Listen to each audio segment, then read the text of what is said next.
E no Jornal Gente, não é que do nada pra gente, que não acompanha o que está acontecendo por lá tão de perto quanto em outros países. Mas há uma turbulência política gigantesca na Coreia do Sul. Olha, teve até aviso de toque marcial, agora pedido de impeachment do presidente do país. O que é que está acontecendo na Coreia? Felipe Killing, direto de Londres, vai trazer para a gente o resumo da situação, né, Killing? Bom dia. Bom dia, Thaís, Pedro, Cláudia, a todos que nos acompanham no Brasil. A Coreia do Sul vive uma turbulência política. Ontem à noite, o presidente Yoon Suk-yeol foi à TV e decretou lei marcial, citando que personagens anti-Estado e pró-Coreia do Norte estariam interferindo na política do país. Isso pegou muita gente de surpresa, lembrando que a lei marcial, você retira os direitos da população, muitos pilares democráticos e dá plenos poderes ao exército. Inclusive, ontem, muitas imagens de militares entrando no parlamento. Só que houve uma reação imediata por parte da população e também por parte da oposição, sobretudo, inclusive, alguns parlamentares de situação. Logo que essa lei marcial foi decretada, os políticos se reuniram na Assembleia e votaram por unanimidade a revogação dessa lei marcial. O presidente ficou em silêncio por diversas horas e depois acabou revogando a lei marcial. Enquanto isso, milhares de pessoas nas ruas de Seul. Lembrando que a Coreia do Sul está 12 horas à frente do horário de Brasília, agora são 8h20 da noite no horário local e há muita gente nas ruas do país. Não só a população, como também diversos sindicatos. E agora, os parlamentares estão se articulando para votar uma moção de impeachment contra o presidente Yoon Suk-yeol. Essa votação deve acontecer na sexta ou no sábado, e se mais de 2/3 do parlamento votar a favor, ele será intimado e depois deve enfrentar os tribunais no país. O que muita gente se pergunta é por que o presidente Yoon Suk-yeol resolveu decretar essa lei marcial. Lembrando que a Coreia do Sul é uma democracia consolidada, é um país próspero. Pois é, ele enfrenta algumas pressões políticas e dificuldades, não conseguiu aprovar um orçamento e aí os analistas afirmam que seria uma maneira de fazer um autogolpe, de continuar no poder e conseguir algumas vitórias políticas. A Coreia do Sul teve a última lei marcial decretada em 79, é um país que passou pela democratização na década de 80, e foi a primeira vez que teve um anúncio de lei marcial, mesmo que por poucas horas, desde a democratização. Isso, claro, enfureceu muita gente, teve repercussão no mercado, a Bolsa de Seul abriu em queda na manhã de hoje, e muitos líderes políticos de outros países também se manifestando. Os Estados Unidos, o Reino Unido, as pessoas acompanhando de perto, porque a Coreia do Sul, além de ser uma democracia consolidada, é também uma aliada de vários países do Ocidente. Agora, houve essa revogação da lei marcial, esse processo de impeachment que deverá ser votado nos próximos dias, mas ainda existem muitas questões e também muitos pontos de interrogação sobre o futuro da democracia e da política da Coreia do Sul. Esse é o jornalista Felipe Killing trazendo as informações para nós do que tivemos nessas últimas horas na Coreia do Sul. Obrigado, viu, Killing? Até a próxima. Vamos seguir nesse assunto agora com análise com o especialista, o professor Leonardo Trevisan, que é professor de Relações Internacionais da ESPM, está conosco para trazer mais considerações, explicações e também dúvidas a respeito do que está acontecendo na Coreia do Sul. Importante destacar que esse presidente, ele era o procurador-geral da República da Coreia, era o chefe do Ministério Público, era o Janot, era o Paulo Gonet, era a Raquel Dodge, era o Augusto Aras, né, que virou presidente da República por uma margem muito pequena na eleição, venceu e aí se envolveu aí nessa questão. Qual vai ser o desfecho, hein, professor Leonardo Trevisan? Bom dia. Bom dia, Pedro. Bom dia, Thaís. Bom dia, Cláudio. Bom dia a todos que nos escutam. Né? O resumo foi mais ou menos perfeito. Né? Ele, de alguma forma, conseguiu apontar todos os vieses, todas as nuances dessa tentativa. Né? A pergunta central está no fim do que ele falou. Por que fez? Né? Por que se apressou a fazer isso? né? Talvez, sabe, Pedro, a gente tem várias situações explicativas, internas e externas. Internas era que tipo de orçamento ele estava pretendendo fazer. Na prática, desde 2022, ele vinha fazendo uma sequência de propostas de redução de impostos dos mais ricos, né? Redução de impostos de empresa. Isso estava limitando ações governamentais, a questão era essa, né? E, de alguma forma, a oposição... Agora, vamos entender o que a gente fala de oposição. Tem 300 cadeiras no parlamento, praticamente 192 delas, portanto, eles têm mais de 2/3, são de líderes, deputados oposicionistas. O partido mais forte, o Partido Democrata de oposição, tem só ele já dá os 2/3, tem 170 deputados. Então, quando a gente olha para esse quadro, a gente tem uma ideia melhor de que ele está enfrentando problemas. Fora isso, Pedro, ele estava com apenas, segundo o Gallup local, segundo o Gallup Coreia, com apenas 19% de aprovação popular, né? Você vai juntando esse quadro, sem esquecer a célebre, aquela coisa célebre desses processos, né? Denúncias de corrupção cercavam o governo, inclusive dentro de casa, com manipulação de bolsa por parte da esposa dele. O quadro estava completo. Por que ele tentou? Né? Porque, de alguma forma, sentiu, e Washington é bem claro com isso, Washington achou, né, que ele tentou fazer uma espécie de ensaio, né, de uma situação que ele aproveitou que o presidente Biden estava em Angola, ele imaginou a transição de governo, imaginou tentar. Eu chamo a atenção para o aspecto mais importante do que ocorreu ontem, né? Eu acho que isso é bem importante mesmo. Na primeira hora, quando os deputados de oposição lutavam com os parlamentares com armas de extintores de incêndio, imagine isso, Pedro, dentro do parlamento, né? Para algo inédito, né?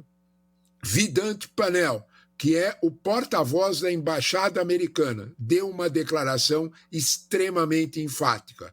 A declaração foi muito clara, que se cumpra a lei, incluindo o voto da aprovação dessa medida na Assembleia.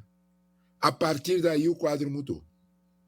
A partir daí, a situação, os militares recuaram dentro da Assembleia, e a pergunta que a gente tem que fazer é: por que o Departamento de Estado deu essa ordem para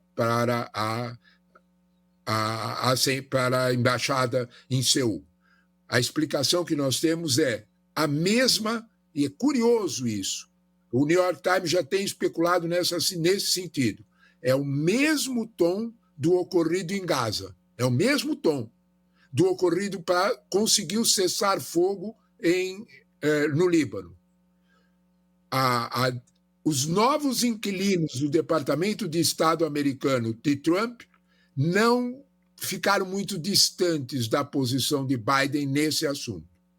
Lá no Líbano, disseram para Netanyahu: queremos sim o cessar-fogo, e aqui sustentaram a posição do Departamento de Estado. Portanto, nós tivemos sim um ensaio de uma situação difícil, mas tivemos uma reação que precisa ser notada. Professor Trevisan, muito bem-vindo aqui ao nosso programa mais uma vez, é uma honra para nós. Eu queria que o senhor trouxesse também mais luz, porque é um país tão distante, né? Está do outro lado do mundo, e a gente às vezes perde um pouco a perspectiva de tudo que acontece por lá. É mais um governante em maus lençóis que tenta se manter no cargo, né? Através utilizando-se de expedientes como esse, né?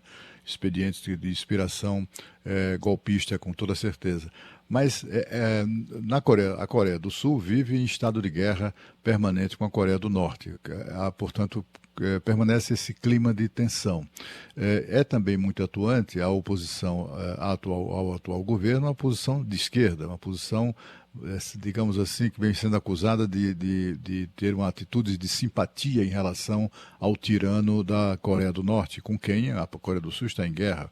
Queria que o senhor explicasse isso, até que ponto isso é um peso Até que ponto essa é uma preocupação clara? Até que ponto há influência da ditadura da Coreia do Norte na política da democrática Coreia do Sul? Olha, Cláudio, você lembrou bem, não é? Você lembrou bem do quadro geral, que a gente não pode deixar de lado, que a Coreia é um país, é curioso isso, né? A Coreia é um país que ainda está em guerra há mais de 70 anos, né? É um armistício, não houve uma solução da guerra, tem uma zona desmilitarizada, Coreia do Norte, Coreia do Sul. Todos nós sabemos os horrores da ditadura norte-coreana, Kim Jong-un, e tudo que nós já sabemos, não precisamos repetir. Até que ponto há uma interferência efetiva da Coreia do Norte na Coreia do Sul? Ela é bastante limitada. Quem diz isso é o próprio Departamento de Estado americano, e isso já desde o governo Trump. Né? Há uma forte... Nós não podemos esquecer um detalhe, Cláudio, que eu acho que é essencial. Né? A Coreia do Sul tem lá na Coreia do Sul estão 30 mil soldados americanos. É um dos mais do que na Alemanha. Então, portanto, quando nós olhamos para isso, a presença militar americana na Coreia do Sul é muito forte. A Coreia do Sul sempre foi um aliado, mesmo os pensamentos, mesmo as posições mais progressistas dentro da Coreia do Sul, o presidente anterior, o Kae, também é o mesmo quadro. Em hipótese nenhuma, romper a aliança com os Estados Unidos. Para eles é vital. Né? A Coreia do Sul não tem qualquer lado político imaginando copiar o modelo norte-coreano. Isso não é presente. Agora, por outro lado, não há dúvida alguma que há uma oposição liberal-democrata na Coreia que é bem diferente dele. Eu chamo a atenção que a repulsa ao golpe partiu do próprio líder do partido de apoio ao governo. Partido chamado Partido do Povo, Partido Popular. Ele repudiou ao golpe e não repetiu as acusações do governo de que havia apoio para a Coreia do Norte. A tua posição é interessante, é preciso lembrar, sim, a presença da Coreia do Norte, mas eu acho que nesse caso específico haviam mais interesses políticos internos do que ações externas. A gente precisa lembrar, Cláudio, você tem razão de fazer isso, que a Coreia do Sul foi escolhida pelo Biden para ser em 2023, o ano passado, para fazer aquela cúpula da democracia, porque ele é o maior aliado. Esse mesmo que deu o golpe, o Yoon Suk-yeol, ele foi recebido num jantar de gala, num jantar de Estado na Casa Branca no final do ano passado. Né? Aliás, com uma cena meio curiosa, né? Porque ele, no meio do jantar de gala, ele cantou American Pie, é um negócio meio estranho. Né? Quando o Biden ficou muito chateado.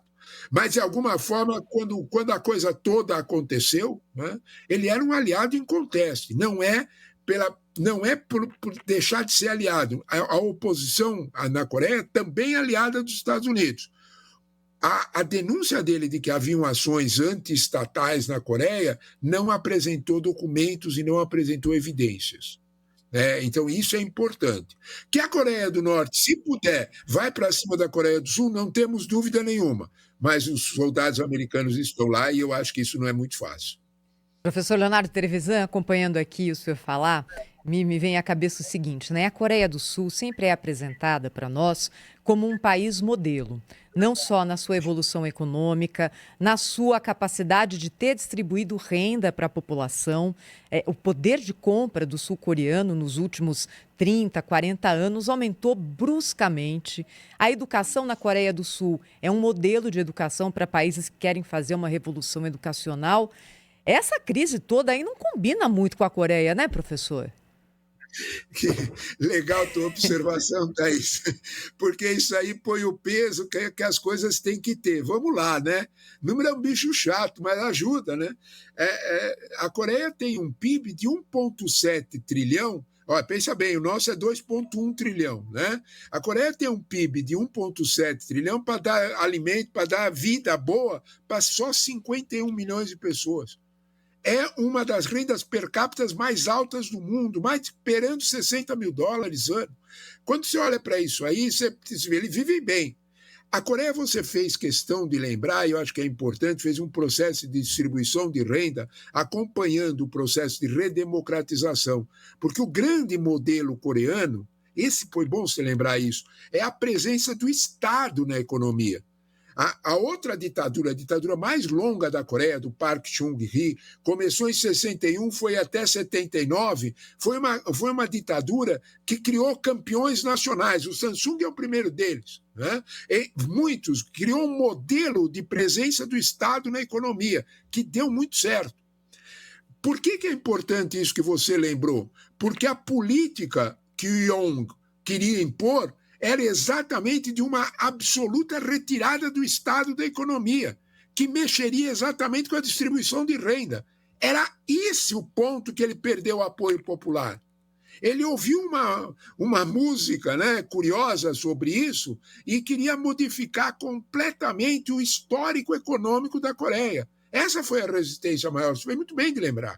Né? Então, quando a gente olha para o modelo coreano, é tudo isso que você disse, especialmente na educação. A Coreia tem pra você ter uma ideia do que nós estamos falando de Coreia, eu sei por causa de dados de professor, 88% é um dos índices maiores do mundo de pessoas têm o ensino superior completo. 88%, que é uma comparação com o Brasil é 21%. Quando a gente olha para isso aí, você tem uma ideia melhor do desenvolvimento total da Coreia. Um país assim não quer mudar, de repente, todo o seu histórico de desenvolvimento e de distribuição de renda. É esse o quadro de repulsa, Yoon. E era essa tensão dentro do parlamento. Você fez muito bem de lembrar isso, porque, de alguma forma, isso explica realmente a pergunta do Pedro Campos. Por que ele tentou? Porque não estava conseguindo, de nenhuma forma, mudar o que era o histórico de desenvolvimento da Coreia, que é um histórico que o mundo inteiro reconhece como eficiente. E é bom lembrar, viu, professor, também nesse contexto, já que nós estamos falando de números da economia ligados à política, que eles passaram por uma operação Lava Jato, pelo menos aqui a mídia brasileira tratou dessa maneira, na Samsung, que é a maior empresa do país, além da LG, além da Hyundai, são grandes empresas onde essa mão de obra qualificada que o senhor se refere vai trabalhar, e o sonho sul-coreano é que eles consigam desenvolver tecnologia e há um espaço aberto para esse tipo de desenvolvimento por lá, e as empresas foram preservadas. Nós tivemos a apuração, o presidente da República alvo de impeachment, uma crise tremenda. A presidente Park, né, que foi tirada do poder naquela ocasião, foi mais ou menos na mesma época da Lava Jato aqui, mas eles souberam preservar a companhia e as companhias tiveram o seu funcionamento, afinal de contas, o escândalo envolvia pessoas que tomavam conta, né? E não as empresas. Aqui no Brasil, algumas empresas acabaram sendo muito afetadas por essa investigação e funcionários que não tinham nada a ver com o pato acabaram pagando aí pela história, né? Mas é um pouco do que a gente tem para trazer aqui da Coreia. Mas o senhor acredita que esse processo de impeachment ele vai ter celeridade agora? Nós vamos ter notícias a respeito disso já nos próximos dias? Com certeza, Pedro. Eu só gostaria de completar que você fez uma lembrança excelente de que toda a promoção, toda a ideia, né, de jogar luz, de avanço desse promotor estrela, foi exatamente por esse processo todo a que você se refere. Né?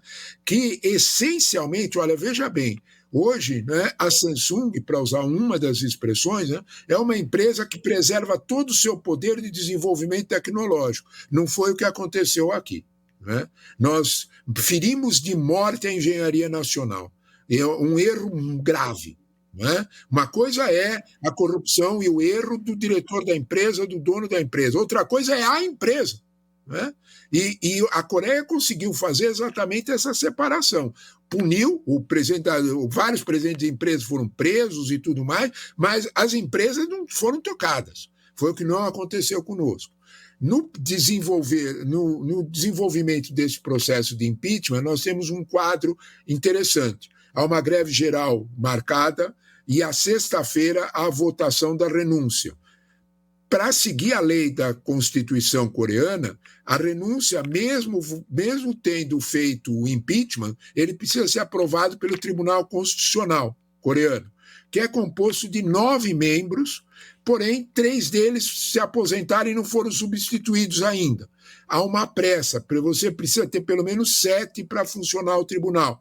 Então, há uma pressa do parlamento, ao lado do impeachment, de repor a quantidade de votos no tribunal suficiente, repor os juízes. Isso deve atrasar um pouco o processo, não muito. Se espera que para a semana que vem esse quadro esteja mais ou menos resolvido. E lá o senhor sabe quem que indica lá? É porque é como se fosse o Supremo Tribunal Federal, né? É o parlamento. Parlamento. O fato mais importante é o próprio parlamento. O fato mais importante no caso do parlamento sul-coreano, desse processo, é que as renúncias já começaram, Pedro. O chefe de gabinete, o conselheiro de segurança nacional, vários dos ministros já renunciaram. Então, portanto, de fato, é apenas esperar, é uma crônica de uma morte anunciada, porque, de alguma forma, com o quadro todo, e principalmente com a ação dos Estados Unidos, de certa forma, o recado muito claro do Departamento de Estado americano sobre isso, eu desconfio que não será muito longa esse processo. Mas tem que resolver todas as questões legais, isso sem dúvida nenhuma. Professor, foi muito bom o senhor ter mencionado o fato de que o futuro presidente dos Estados Unidos teve algum papel nessa posição do Departamento de Estado norte-americano, porque é bom lembrar que do gesto do presidente americano, do presidente eleito, quando ele estava no cargo, aquele gesto na fronteira ali, quando ele pôs os pés em território norte-coreano ao lado do ditador Kim Jong-un. E aquilo ali abriu portas, inclusive, para um processo de negociação que eventualmente pode resultar na paz, na pacificação daquela região, né? Eu tenho a impressão que talvez seja esse um dos projetos principais de política externa do futuro governo americano. O senhor também vê dessa maneira ou não? Ou aquilo foi um gesto isolado sem maiores consequências? Cláudio, você fez muito bem, isso estava esquecido, você fez muito bem de lembrar, porque nós estamos falando do governo Trump em Gaza, nós estamos falando do governo Trump na Ucrânia, nós esquecemos da Ásia.